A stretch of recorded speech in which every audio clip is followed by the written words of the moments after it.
This is Tom O'Pennickett, and you're listening to the Don't Go Out There Horror Movie Podcast. In a world where zombies, ghosts, serial killers, and vampires all exist, it's Nico, Brian, Mike, and Dustin, and they are all that stand between you and the films that could end the world. Welcome to the Don't Go Out There Horror Movie Welcome back, Podcast. everybody, to the Don't Go Out There Horror Movie Podcast. Just want to thank all of our fans and listeners. We really appreciate all support. You guys are awesome. Before we get into tonight's film review, I just want to give a quick shout out to our website, don'tgoouthere.com. My man Brian has done a fantastic job with the website. He's got it looking great. Everything about our podcast is on there. All of our episodes and interviews from episode 1 to our weekly release. If you want to check out all of our episodes there, maybe you have an office job, don't have access to your phone, you can listen on your desktop computer. We've done some incredible interviews in the past with some of the biggest names in horror, some of your favorite slashers, writers, directors. Check out our interviews if you haven't heard those yet. We got our store where we got some new t-shirts. Brian and Dustin have done some fantastic designs if you want to check those out. And we also have Shan's Etsy page attached as well if you want to grab a tumbler. And we also have our social media, Facebook, Twitter, Instagram, YouTube, and TikTok. We love interacting with our fans. We love, meeting new people. We love answering your comments and questions on the air. So definitely check us out on social media. And the last thing I want to shout out is our Patreon. We call it Blood Donors. We have the traditional monthly reoccurring kind. You're a big fan of our podcast, a big fan of our show. You want to help support us. That option is available. And we also have one-time donations. If you want to donate and, if you have a film review you want us to do, that option is available as well. All right, guys, let's jump into the film review. Just want to say, first off, appreciate all of our blood donors. The past few weeks, we've been doing blood donor reviews.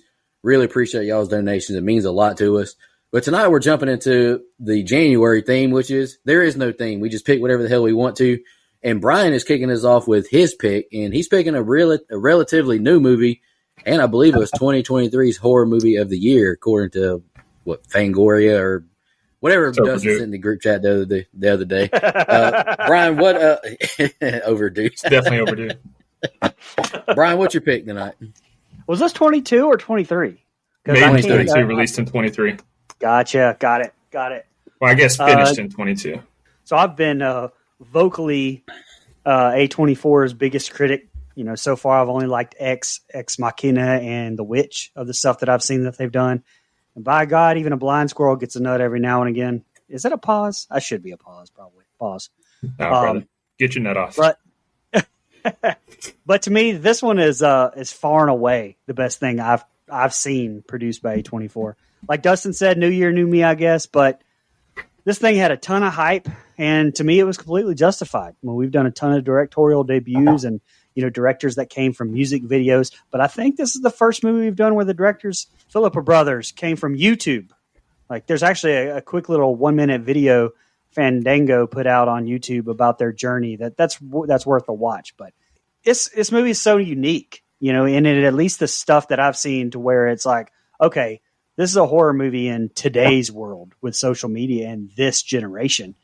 And all of this social media shit just tells me I'm getting old as fuck. But anyway, back to the directors. These guys were apparently even offered a DCEU film and turned it down to do this, which obviously was the right choice. I know Dustin will agree with that. Yep. And so this movie, I think it's got great character development, great gore, and just, in my opinion, a great overall horror experience. I loved this movie. All right, I'll go next real quick. It's between me and Dustin, who are the biggest A24 fans. We're in this together. Shout out to the meme. Yeah. Brian's favorite meme. I don't hate this movie by any means, but I did think it kind of was a little overhyped, and I'll get into that at the end in my final rating. And I think it mostly has to do with Mia's character. Like, she's a phenomenal actress, but just some things about her character I just didn't care for. I felt like the third wheel kind of was shoehorned in for no reason. Like, they could have done without that the whole time. And there's other things that I had nitpicks about, which I'll get into later on. And I like the movie, but I don't love it.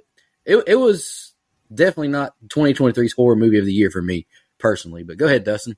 Well, me either, but you know what? That tracks that Nico wouldn't like the one A24 movie that I really did like. So there you go. I do like it. I just don't love it. True. So first of all, Brian, you need to go watch the Iron Claw, or when it comes to streaming, don't even rent it, buy it, because it is the best A24 movie they've made. But yeah, Nico, I love A24 as well, for the most part. You like Pearl a lot more than me. You like X a lot more than me, but that's not to say I dislike them. Anyway, that's a sidetrack. This movie, I saw a trailer for it when I went to see another movie earlier this year. I don't remember which one it was because CTE and all. But I remember seeing the trailer, and I think I even texted you guys, hey, new A24 movie, talk to me, it looks really good. And then fast forward, so I've got Regal Unlimited, so I can go, unlimited movies for $18 a month. I can go see anytime, when I want. I also have that money. Yeah, $18 a month. You heard that right. That's right. One of my best friends, his girlfriend is a buyer for Regal. And Regal does this thing called Mystery Mondays, where once a month, one Monday a month, they show a movie that's not out yet, and they don't tell you what it is beforehand. So for $5, the general public can go get a ticket, go to the theater, sit down, and they don't know what the movie is until it comes on the screen. Well, she informed me, go watch the Mystery Monday movie this week. But she wouldn't tell me what it was. And so all you can see when you go to look at it is the rating, which makes sense because if you're wanting to take your family and you see it's rated R, you don't want to do that. I understand. And then they also show you the runtime. And so here I am looking at the runtime and the rating, and I just go to IMDb and I'm just like looking at all the movies scheduled to come out, trying to figure out what it is. Let me tell you, when it came up on screen that it was A24, I was like, oh, shit. And then they had a little message from the Filippo brothers beforehand explaining how much this movie meant to them and thanking everyone for coming to watch it, blah, blah, blah. I was so hyped. I was like, this is incredible. I can't believe I'm getting to see this movie. I think it was like 2 months early. And then it didn't disappoint. I really like this movie. I mean, I've been very vocal on this show about my disdain for possession or, evil spirits and stuff like that in movies. This one didn't bother me. It definitely didn't freak me out like Paranormal Activity, for example. It's just, this is incredible. I think the storytelling is really, really good. I think the cinematography and the directing is very good. I mean, for this to be a debut film, you would not have guessed that.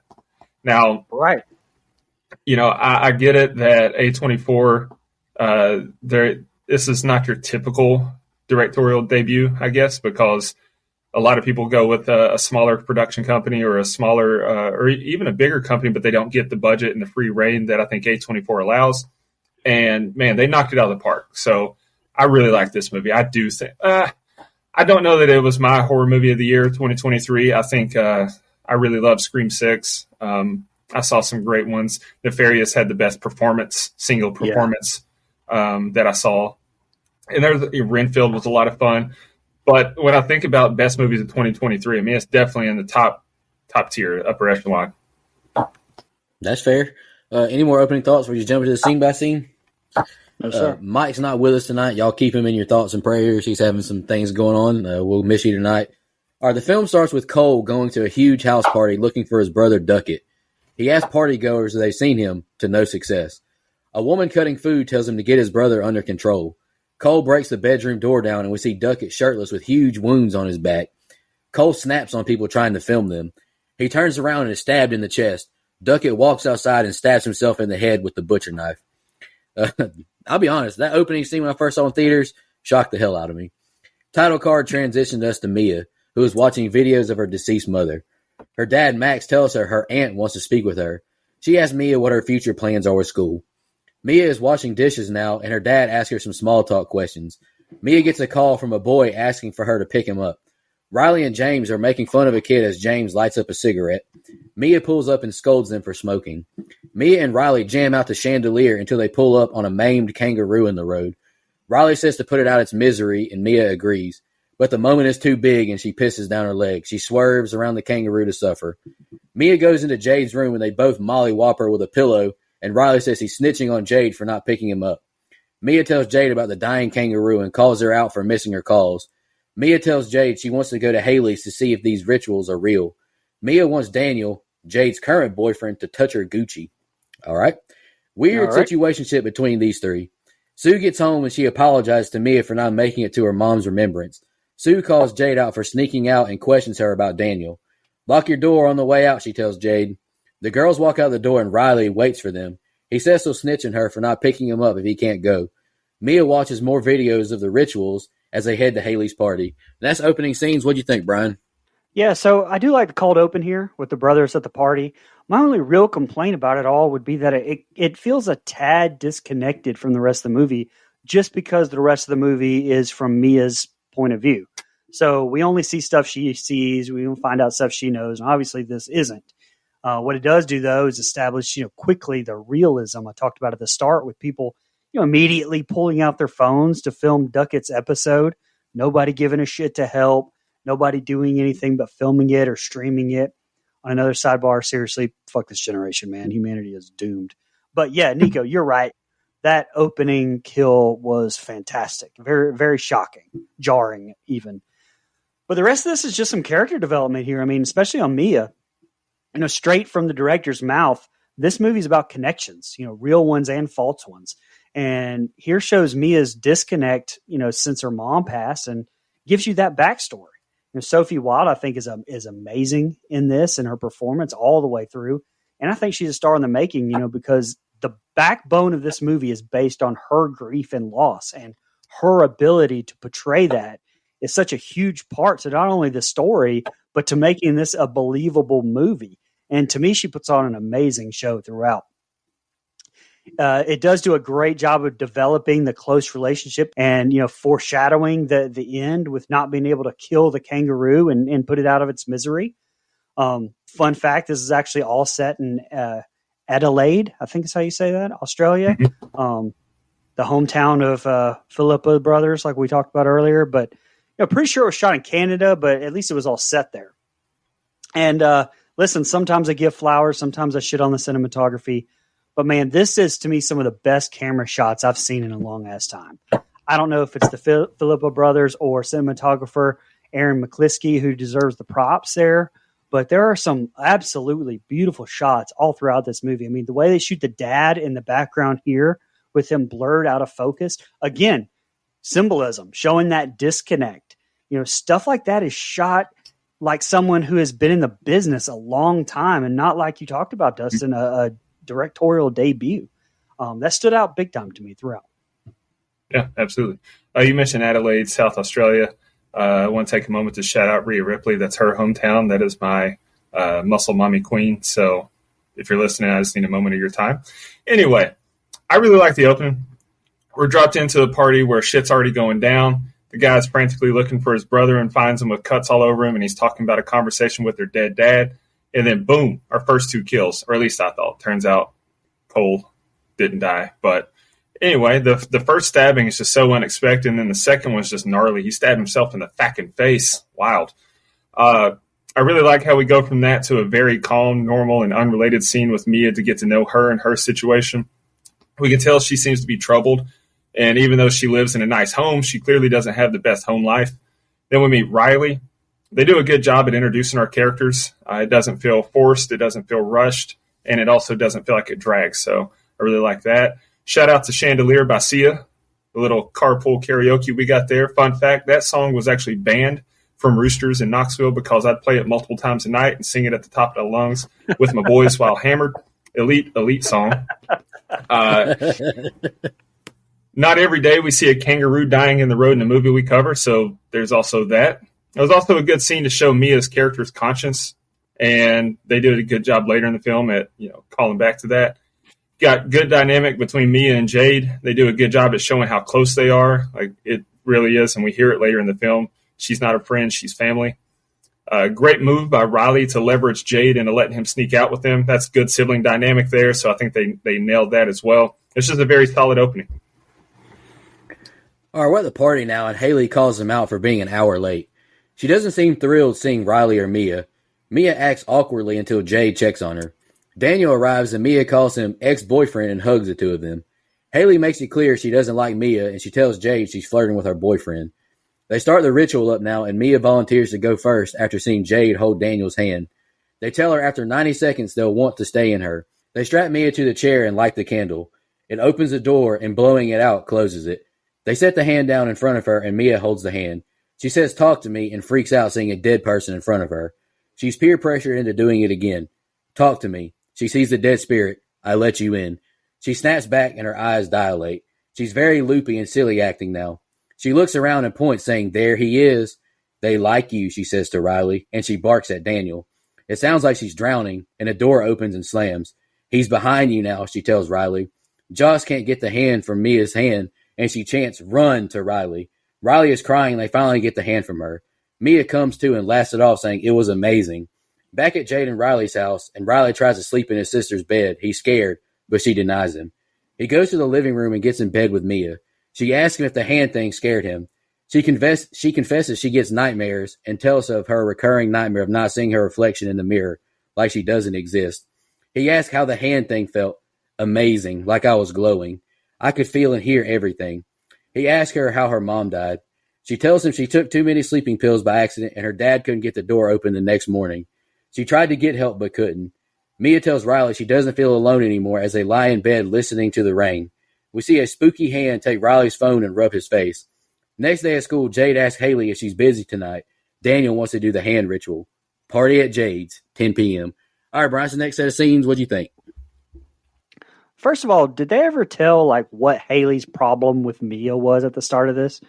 Like I'm fine with that, not knowing, now. But now that I think about it, I was like, I don't remember if they ever actually said what had happened or what she was pissed about or why she said, "Oh fuck, yeah, whatever," when she walked in the door. I think she's just a socially awkward person who brings the mood down, and that's enough reason for anyone to dislike someone like that at a party. There you go. I respect the fact that they didn't explain it, I think, and just got across the point that there was some tension via some pass there. So I liked that. But yeah, this may be my favorite set of scenes in the movie. Like it gives us all the rules we need here. We know the 90-second one will definitely be broken. Sidebar, my wife does say that 90 seconds feels like a lifetime, but hey, that's a completely different subject. Also, the blowing the candle out and shutting the door, that definitely goes along with this whole seance thing that we, see in movies a lot. Shout out Insidious. Friend of the show, Lynn Shay, Dustin's favorite person in the world. Interview, don'tgooutthere.com.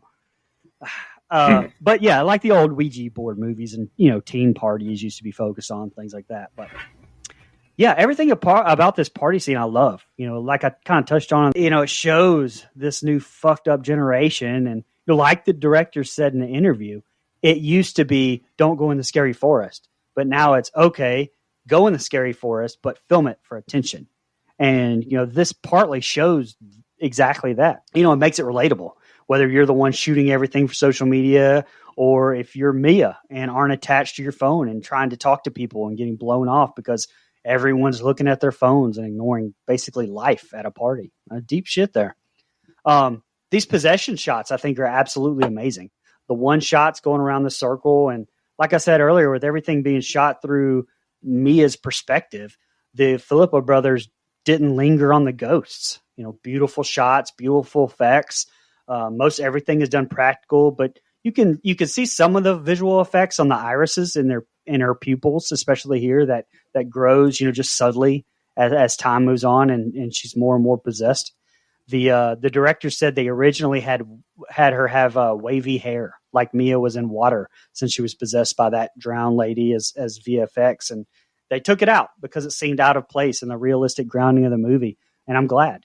Instead, you can tell they use sound and this amazing performance from Sophie to kind of show you that, okay, we're almost in this different realm, which is another thing. I mean, it's never said whether it's demons or just souls in this limbo state. And I'm glad it didn't do that either.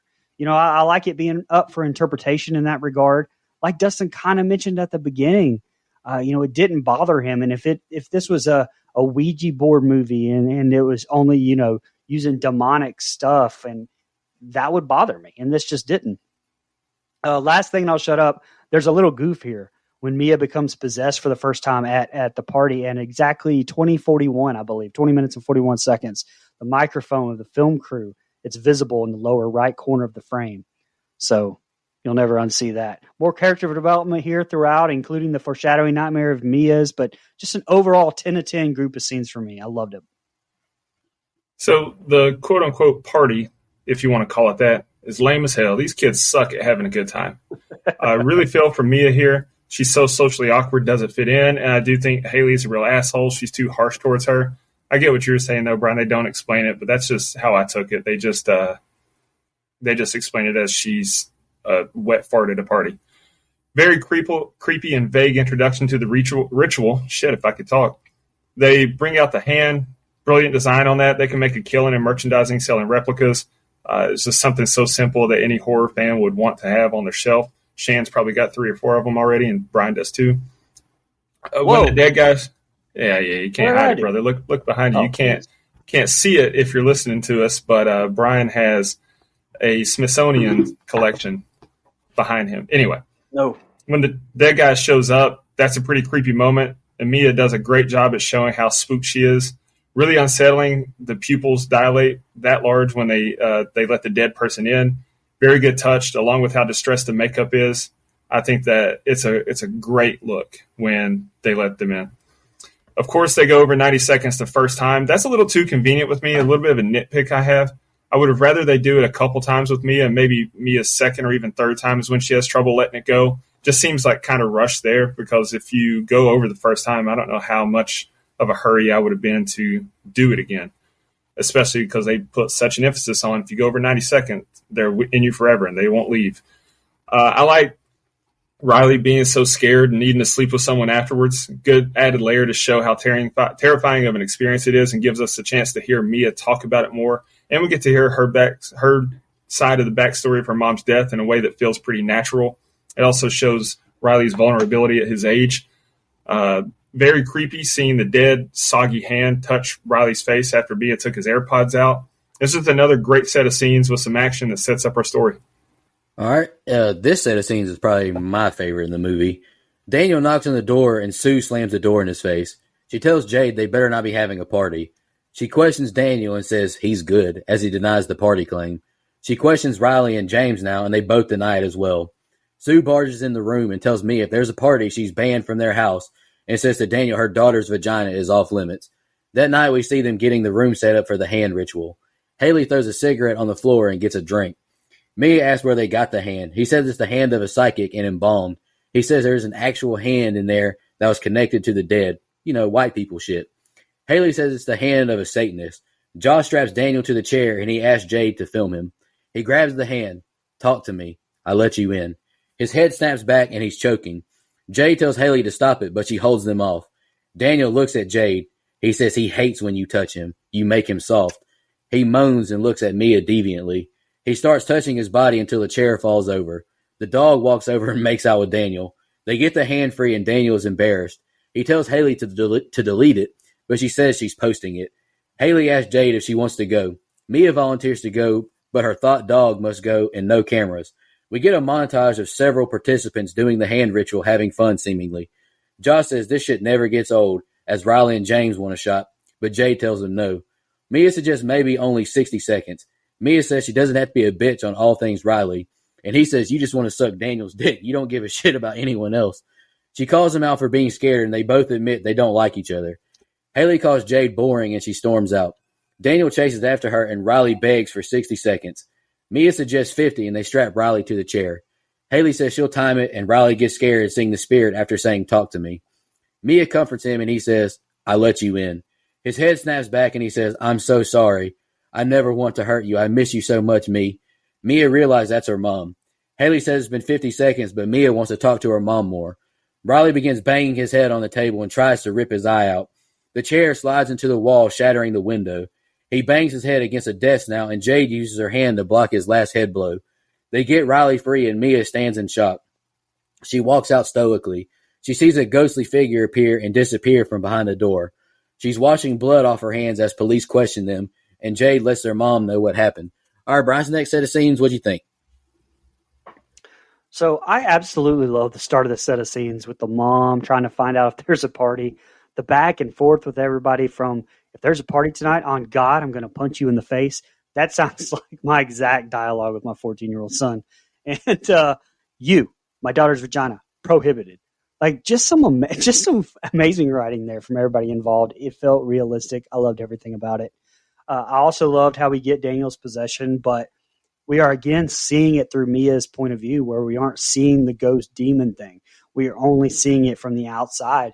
And even cooler, we are seeing it shot through an iPhone while the rest of it's out of focus. I mean, it's just another beautiful shot there. And now I was like the others watching him make out with the dog. Like, I had to look away. I couldn't watch that shit. I can watch people's heads get torn off.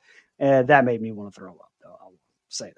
The rest of this is pretty up tempo, fun with the shots of everyone taking a turn and laughing. Nothing scary at all. And I didn't really catch on to that until the rewatch, because right when Riley goes under, the rest of the movie just takes a drastic shift in tone. And there's no more of those high points. And by high points, I mean like fun moments, joking moments. It's all tension fueled. No more fucking around like the rest of the way from that moment on. And the last thing I've got on here is just that Riley head slam. It's such a brutal and just disturbing moment. And the aftermath with the way this is filmed is handled so absolutely beautifully. With the camera doing a pan around with Mia, with the sound of the panic and commotion seeming so far away, and that eerie score, it puts you in her headspace, and you're basically in shock as an audience member with her. And then we get more of that disconnection with hearing the scratching and seeing the mom through the blurred stained glass as we hear the phone call between Jade and Sue about Riley.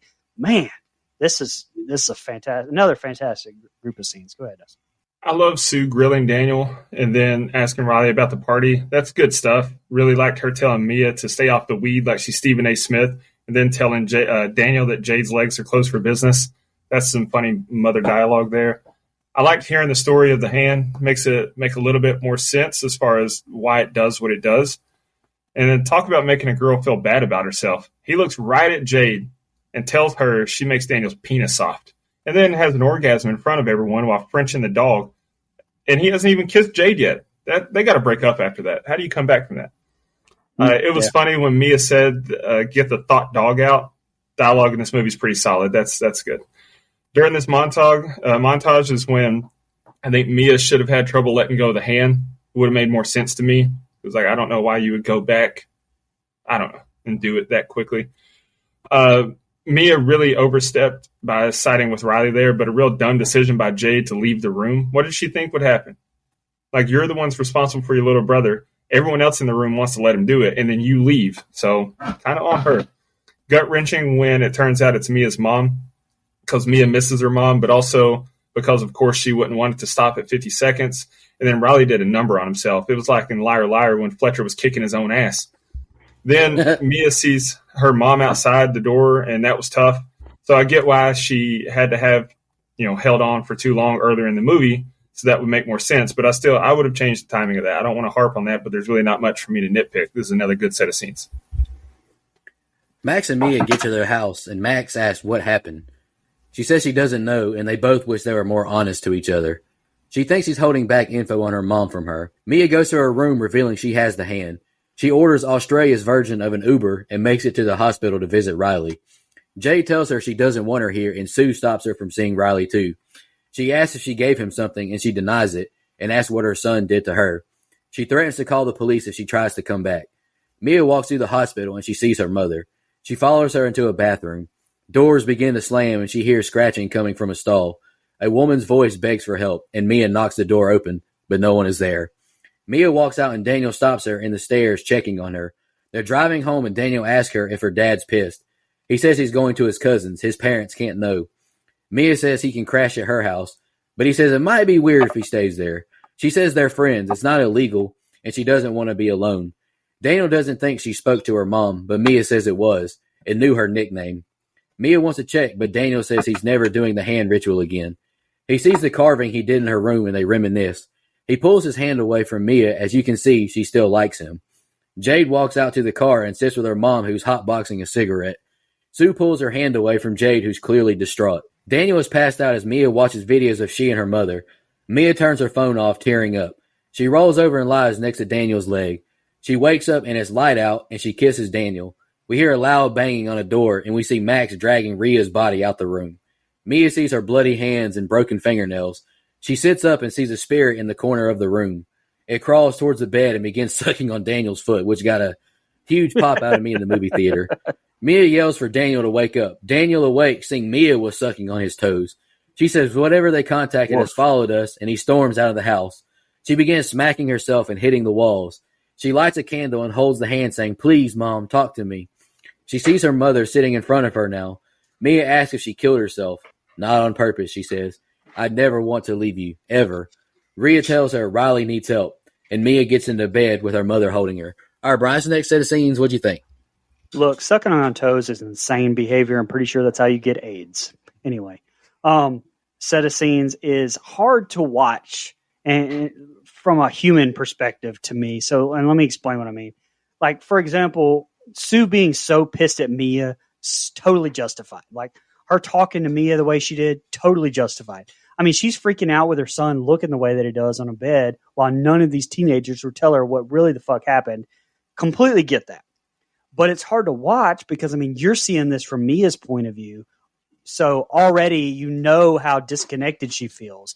You know what really happened. You see the fractured relationship with her father. So you're starting to see this incredible like slip into madness from her. And it's brilliantly done, I think, because it's not that typical slip into insanity that we're used to seeing from horror, like, you know, The Shining or Amityville or whatever. Like, it's this manipulation by these demon spirits or whatever that takes advantage of her. And it's just tragic as hell because, I mean, it doesn't end the way that you'd expect either with good overcoming evil, you know, spoiler alert. It's very, very unique and I love it. I kind of don't understand though, like how she keeps seeing her mom in the hospital and the spirit from her first possession, like with Riley and the toe sucking thing. Like, the door was never closed with Mia's spirit as well, but we saw that it was. I mean, I don't know. I mean, she even took a turn in that possession-orama before the Riley thing happened, like everyone else did. So I guess that part is just like a little confusing to me. I don't know. I know that they say that there's a little part that eventually goes away, but I thought that meant like if the door was never shut. I don't know. But then again, you know, all of that is kids telling kids hearsay, so who's to know if that's even right? But anyway. Not sure why Mia has the hand when she gets home. Like, it seems like Joss would have wanted to keep it with him. That's the source of their entertainment. That's all these kids have going for them is getting high off this demon chasing. So I'm not sure why she ended up with it. That was too convenient for me. Then at the hospital, I'm not sure why Sue turned on Mia like that. Like, I get it. That's her baby boy in the hospital bed looking like Rocky Dennis from Mask. But unless Jay told her that Mia smashed his face on the table, why would she be mad at her? But she doesn't know what happened. The hospital could have done a drug test and seen that he didn't have anything in his system. So the whole "did you give him something" bit doesn't work for me. So Sue should have been worried instead of angry to me. And if she was angry, it should have been at all of them. Don't single out Mia. It wasn't her fault. And then Mia sees her mom again in the reflection of the window. They do a good job at slowly building that up. I like that. And it's followed up with a great scene in the bathroom when she hears her mom in the stall, and then bursts it open and there's no one there. Then Mia offering Daniel to stay at her house. She ain't slick. She's trying to get her Gucci touched one way or another. I see what's going on.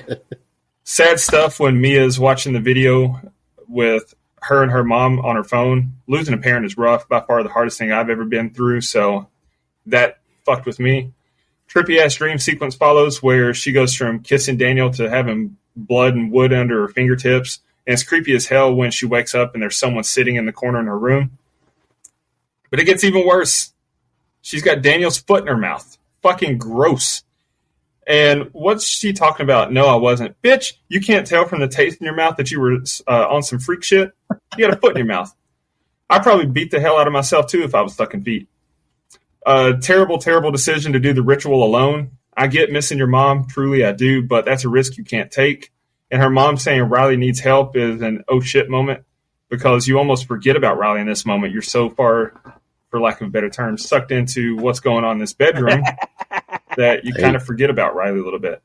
And the fact that he needs help makes you more concerned about him. So they do a good job at tying that back in and bringing you right back into that headspace. This is another really good set of scenes. Listen, I can't take credit for this, but I got to put it out on the airwaves. Dude, Dustin just texted in the group chat that Mia was, maybe a member of the Foot Clan. Are you kidding me? That shit was fucking hilarious. The Foot Clan. The Foot Clan. Yeah. All right, Jade and Sue are watching Riley until Sue gets a call from his father. Jade asks him to say something, and he bites her. He falls over and begins banging the back of his head against the wall. He starts licking the blood off the floor, and he seizes and snaps on the nurses trying to control him. Mia is with the group, and someone asks who showed the police the video. Mia asks, how's Riley? Josh says if you die while it's in you, it has you forever. No one else has seen anything, and Daniel tells him about Mia sucking his feet. Josh says he got the hand from Duckett. He was seeing things outside the ritual. They find Cole at a bus stop, and he's pissed, saying they used Duckett and weren't real friends to him. He gets on the bus, and Mia chases after him. She sits across from Cole and says she knows what it's like to lose someone close. Cole says the things he let in messed him up. Cole says his body should kick the spirit out, but it's not. It's killing Riley. Cole says Josh needs to stop fucking people's lives up. You think? Or you reckon? And the Australian accent gave me a laugh. Jade storms out and calls Mia out for letting Riley do it and sleeping with Daniel. Mia begins crying and asks if they blew the candle out. Mia says we must do something, and Josh hands her the bag with the hand. Haley says to just burn the hand when they're done. Mia, Jade, and Daniel get to the hospital, and she denies a call from her dad again. Sue is gone, so they must be quick. Mia is in shock seeing Riley's face. She puts the hand in Riley's hand, and they light the candle. Talk to him, she says. They blow the candle out, but nothing happens. They try again, and nothing. Mia says, what if I do it and try to talk to him? Riley, talk to me. And Mia sees a little girl. Is there a boy here? Him? Mia is taken to Riley by the girl, and she sees Riley being held by all the spirits. She tells him he's being hurt, and they're not going to stop. She kicks the hand away and cries violently. Mia is back home, and her dad stops her. He says he hasn't been honest with her, but wants to be. He reads the note to Mia her mother left behind. They both begin crying as he reads her words. Mia denies it, saying she didn't do it. She told me. He hugs her until Mia sees her mother's spirit, who denies that what he read. She goes to her room, and her mom says he's lying, and she didn't write it. That's not your dad. She tells her that's not her dad. They're imitating him, and he's going to hurt you. Riley is suffering. He can't stay there. Riley needs to die and needs put out of his misery. I'll look after him. Max breaks in, and Mia sees his disfigured face. They fight, and he gets her to the floor. She grabs some scissors, and the real Max gets into the room and is stabbed in the neck by Mia. Brian, what'd you think of those set of scenes? First of all, do you think that Parker Posey in Beau is Afraid knew the rule here that if you die with it inside of you, that they have you forever? Oh, Jesus. Just curious. Riley looks rough in this set of scenes. Like, I know I talked about the practical effects earlier, but I don't think I gave credit to Paul Catt and Nick Nicolau and that whole makeup team. I mean, man, his look and, coupled with him biting Jade and slamming his head into the wall again and licking his blood, good God, it was terrifying. Like, that makes me think that it's a demon right there. But, I don't know. They never really go on with that. But that was pretty damn evil. My other nitpick is the convo where Mia somehow convinces Jade and them to let her, do it to Riley again. Like, I don't know. I like where it went, but that little 3-minute span with Cole and quickly getting to that, it's just, I don't know. Like I said, it's easily forgotten about, and I don't really know of a way to script doctor that one, but the scene in the hospital, it gets me back. Like, and then the shots of Riley being tortured, that shit was terrifying. It makes me forget about the issues I had very quickly. But also, they didn't blow the candle out after she pulled away from that little girl. And she already never closed the door, quote unquote, in that last set of scenes where her mom went to sleep, cuddled next to her. So I'm just saying, like, kind of asking for it, kind of not following the rules here. Also, peek behind the curtain, the notes for this scene by scene by scene stops at, quote, Mia scissoring Max.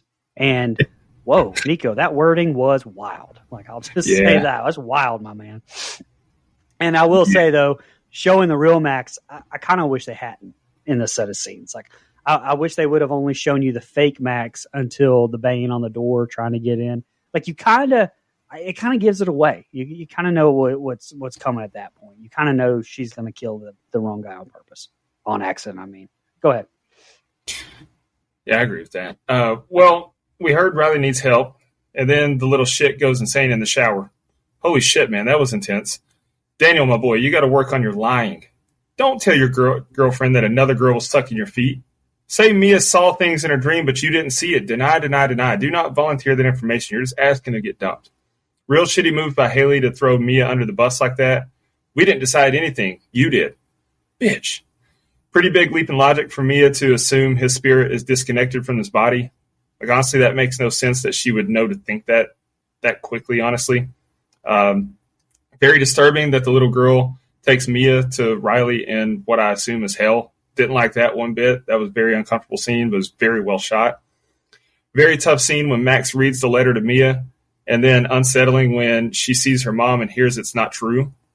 Very confusing, though, when her mom says that's not Max and they're imitating him because what if that's not her mom and they're imitating her? What then? Like, honestly, I don't really like that there was a fake Max, because if they could do that, then why wouldn't they just imitate all kinds of people? Imitate Riley, imitate Jade, Sue to fuck with Mia, but they didn't. It was just kind of weird to me. Good callback to earlier with the kangaroo when her mom says she has to put Riley out of his misery. Really well done there. And a great oh shit moment when Max bursts into the room, but she sees that it's really him, but we see that it's really him outside the room, and it is in fact an imitation. And then holy shit, she stabbed her real dad in the neck with scissors. That's tough to come back from. That's tough. Great set of scenes to set up for our ending. And here's the ending. Jade takes a call from Mia, who says she knows what to do to save him. Jade says she thinks he's getting better. Mia says every second is agony for him. She asks Jade to come over and trust her. Be there in 10, and she heads to her car. We see Mia is in the parking lot and watches Jade leave. She walks into Riley's room, and Sue confronts her. She apologized to Mia, saying there were no drugs. He had an episode. She says she is family, and Mia asks for a moment alone. Jade honks the horn at Mia's house, but no one appears. Mia says sorry to Riley. His IV bag turns red, and Mia sees a very battered person in Riley's place. You can't take him, the spirit says. Mia hovers and pulls scissors out her back pocket and goes to kill Riley. But the moment is too big yet again and doesn't stab him. I want to feel you, the spirit says. Mia hears the kangaroo groans and sees one hop away. Jade sees Max in the house, who's still alive and barely breathing. Jade calls Sue and tells her Mia is dangerous. Sue sees Riley missing, and Jade makes it back to the hospital. She sees Mia pushing Riley in a wheelchair towards the highway. She gets right by the road as Jade yells her name. Rhea grabs her shoulder, saying she's proud of her. Take him, my darling. You're doing the right thing. I can protect him. We see a car crash as someone jumps into their windshield. Mia lies in the middle of the road. We see her stand up, battered and bruised. She sees Jade with Riley, and she's in the hospital halls now. Mia sees Riley healed up and her dad walking down the hall, not answering her. Lights begin to shut off as she sees Jade and Sue walking out of the hospital with Riley. She sees her mangled fingers and chases after her dad, who leaves in an elevator. She cries in the dark until she hears a matchlight. She walks toward the flame and holds the hand reaching out. Mia appears at her ritual, and the man says, I let you in, as the film ends. Brian, what'd you think about that ending? Oh, man, I love it. I mean, yeah, it wouldn't be an A24 movie without some sort of twist, but is it even really a twist? I mean, come on, twist his dick! Honestly, I never expected Riley to die. I mean, no, I didn't see it ending this way, but also the movie did such a good job of laying this out and showing the downward spiral from Mia anyway. You know, a tragic sort of ending with her was always kind of coming, and very good choice. I love the light there at the end where you think that she may be going to heaven, and then it ends up being someone else doing the hand, and it's just a realistic twist, if you even want to call it that. The old dick twist. Hey, left thing. I know Dustin's not going to want to hear this. Left things open for a sequel. I'm down. Yeah, pretty diabolical of Mia to lie to Jade like that, but how did Jade not see Mia's car? She was parked like 30 feet away and just sitting with the seat all the way up in the driver's seat. Like, come on. Plan almost backfired when Sue was there, though. At least I thought, oh, shit, how's she going to do it now? Disgusting to see the toothless old dead person in bed in Riley's place. Maybe the most unsettling part of the whole movie to me. I'm not sure how people in the hallway didn't hear Mia screaming and see her holding scissors over her head, though. But okay. Also not sure how she managed to sneak a patient out of his room, out of the hospital like that. Whatever. I'm nitpicking, I guess. Another great callback to the kangaroo earlier. That's well done. Tense moment when she's got Riley at the road in the wheelchair. I really like how it was shot after that. The ending is phenomenal. She's dead but doesn't realize it, and she sees her life going dark all around her as she goes into the afterlife. And then she's on the other side of the candle hand ritual. That was awesome. It sets up the possibility of a sequel, like you said, Brian. Even though I'm not necessarily a fan of sequels all the time, don't necessarily want one. It was just incredible writing, and we are getting a sequel. They've already confirmed it, so I'll be there to see it no matter what. I have questions. I'm not sure how her dying saved Riley's life, but I'll allow it. I'll just chalk it up to what Cole said earlier. The spirit kicked itself out because it was tired and had been in there too long. And I'm not sure if Max made it or not, because we see him walking down the hallway and get into the elevator. So I'm not sure if he was alive, but we didn't see any bandages on his neck. And I don't know that he would be up and walking out of the hospital like that soon after being stabbed in the neck by his daughter. So I think that he's dead as well, and him getting on the elevator and the lights closing or going off in the elevator as it closes, I think that symbolizes he's dead as well. I just don't know. It would almost be more. It would almost be more tragic if he was alive. I mean, he had his wife and his daughter both being dead. Like, kind of hope the dude is dead. To be honest with you, right. And also, it makes you wonder. Like, he got on an elevator, which is symbolic. Can be symbolic to is he going up to heaven, down to hell. So maybe he doesn't have to linger in this afterlife purgatory that Mia's now stuck in. But it's a fantastic end to a great movie to me. First of all, there's no way that guy's not dead. He got stabbed in the freaking neck. He was still alive when Jay found him, though. But he was bleeding like crazy. Like in real life, that dude's bleeding out. He's dying. But anywho, let's jump over to social media, read our comments and questions. We'll do X, formerly known as Twitter, first. Andrew Ferguson commented, since it isn't on any of the 15 VOD services I subscribe to, I need one of y'all's digital download codes to be able to provide my Python rejoinder. Sorry, brother, I don't have one for you. I gave the code, the only code I had to Brian. Yep, I was going to say I had to get it from somebody else myself. Hey, whoa. All right. Whoa. That guy, Damn. knife emoji, football emoji, and hockey emoji commented, Whoa. I have yet to see this film, and I cannot wait to see it. I'll have to watch this prior to your review. I imagine it will be a good one. Love the show, fellas. Absolutely. Hey, definitely check it out. It's definitely a good movie. Do you think he has a shirt that says "I love sports"? Like it's from Big Bang Theory. He goes, "I like go sports." Big Bang And Randy Theory. Smith Listen to this commented nerd. with Tom Atkins from Season of the Witch screaming to the phone with A24 and 4 puking emojis. That's insane. I was like, the dude. funny This thing is Brian picked this. Yeah, and this is not your typical A24. Like, this is not Ari Aster. This is pretty much a standard movie. Yeah. Right, exactly. Let's jump over to Instagram now. Director _ Terrence McLeod commented, creep me the F out. Love how they used the hand almost as a drug initially. Side note, that kid really fudged himself up. I was like, damn, that's enough.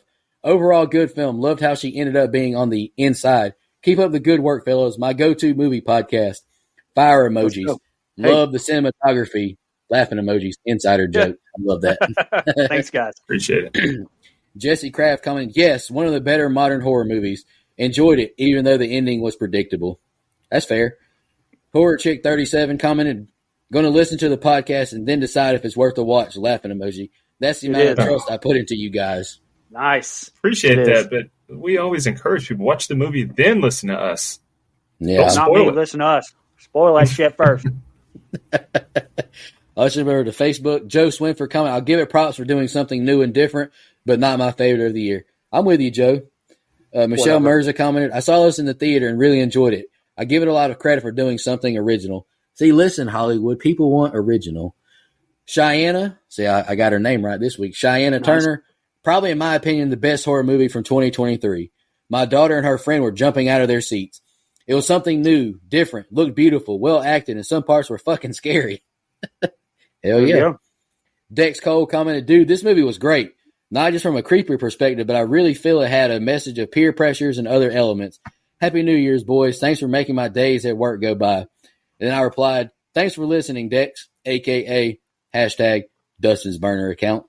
About the peer pressure. That was a good point there. Yeah. And the last thing we got is from Cheyenne Turner again. And she asked a question. So do you guys think Mia pushed herself into the road or did Jade push her? And then she replied back, this movie definitely is rewatchable because there's stuff you missed the first time. For sure. I think Mia pushed her own. I think she jumped.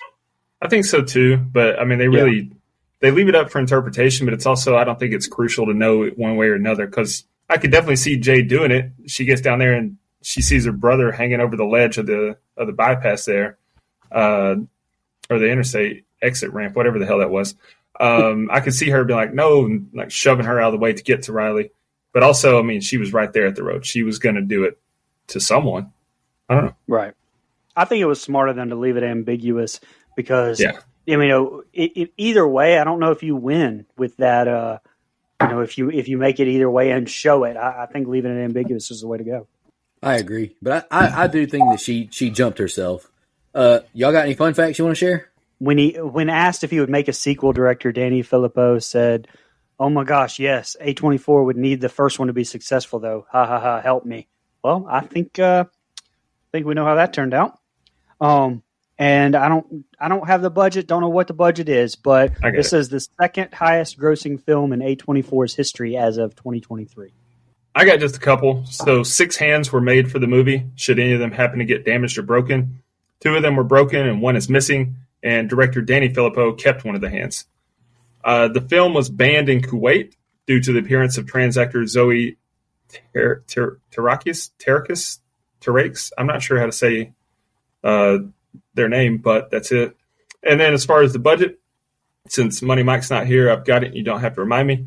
Budget was $4.5 million. It recouped that and then some, doubled it. The opening weekend did $10,431,720, and then gross worldwide $92,039,206. I said that like it was my first time talking about money, but you get what I was saying there. All right, guys, to our favorite kill, least favorite kill, and the rating. Dustin, I'll kick us off. Then you can go read Mike's, and Brian, you can go last if you want to. Sure. All right, favorite kill. I chose Duckett just because it was very shocking and it was a huge holy shit moment. Least favorite kill, this might have been a cheap way to go, but I chose Rhea with her drug overdose in the dream sequence. And I just wrote a little paragraph. This is a movie I like but not love. Incredible directorial debut from the Filippo brothers. Great tension, cinematography, inside joke, sound, and got great acting performances from everyone. I think Riley's actor, Joe Bird, kills it in his gory scenes. He's phenomenal in his possessed scenes as well. It was definitely refreshing compared to the constant requels and sequels. However, it still reminded me of other movies such as Insidious. The Hand reminded me so much of the Lamberts or Elise going into the further, and Mia going to look for Riley's soul, just more Insidious. Mia's third wheel love interest thing annoyed me. None of that does anything for the story except for Daniel getting his toes sucked. Shout out to the foot fetish gang. Nitpick, and this might be ridiculous. Dustin, you can tell me if this is ridiculous. But Sue not seeing the scissors in Mia's pocket in the hospital, I just didn't buy that at all. How do you not see fucking orange handles poking out of her back pocket? No way she doesn't see it. It was during my favorite set of scenes, but I also thought the ritual was played for novelty when that was supposed to be the scare factor. But I guess, like they mentioned, like, and some of our listeners mentioned, it was kind of like their drug, so I get it, but it's still kind of just like, eh. Anywho, still a good flick. I'll watch it again for sure, and I hope Talk Number 2 Me explains a little more. I give it a 7.25 still. 7.25. I don't know. I think that is a little bit of a nitpick on your end, but I'll allow it. I mean, it's your opinion. That's fine. But you think Sue was checking Mia's ass out like that? How do you not see orange scissor handles there? You looking at someone's ass that much? I don't know. But all right, I'll go ahead and do mine, and then I'll read Mike. So, favorite kill to me was Duckett at the beginning. It was shocking, pretty brutal. Stabbed himself in the face. Least favorite kill was Mia's mom, since it was off screen, and that's a predominant character in the movie. We still never see really what happened.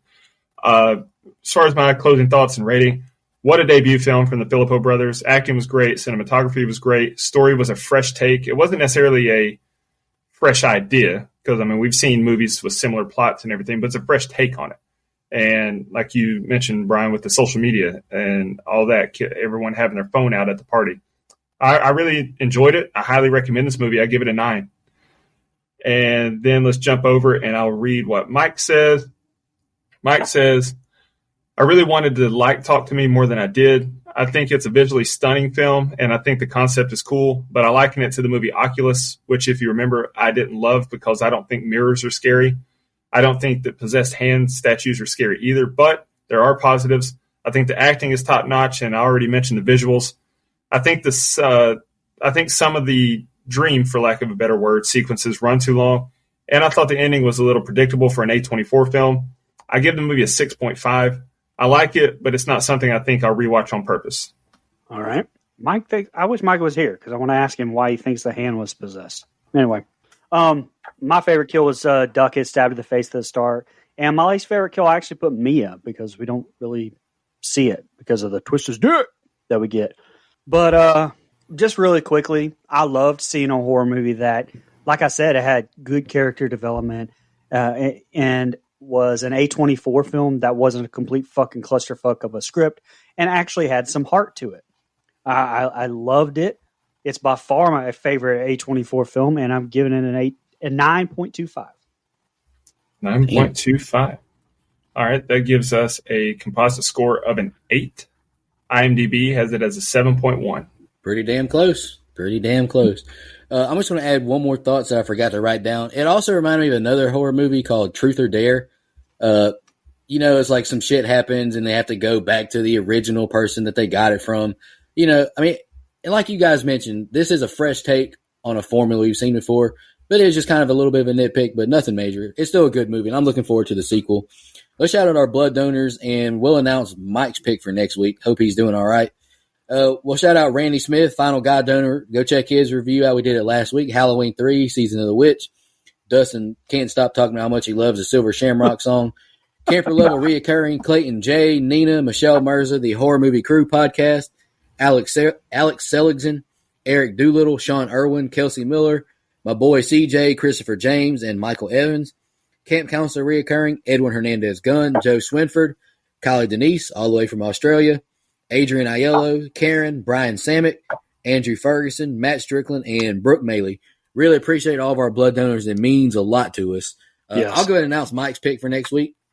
We're doing a found footage flick from Mike. That's kind of a surprise. I'm not really sure he's a big found footage guy, but I know he's spoken highly of this one in the past. It's 2015 or 2016's Hell House LLC. I'm looking forward to reviewing it. I hate taking notes on a found footage flick, to be honest with you. It's kind of fucking hard. Pause. Yeah. But looking forward to reviewing that movie. Any final thoughts, guys, on Talk to Me? I wish it was Hell House LL Cool J, but LLC will work. Hey, we're going to review Deep better. Blue Sea down the road. Don't you worry, my friend. All right, guys. Thanks for listening. Y'all have a good one. Just want to remind everybody.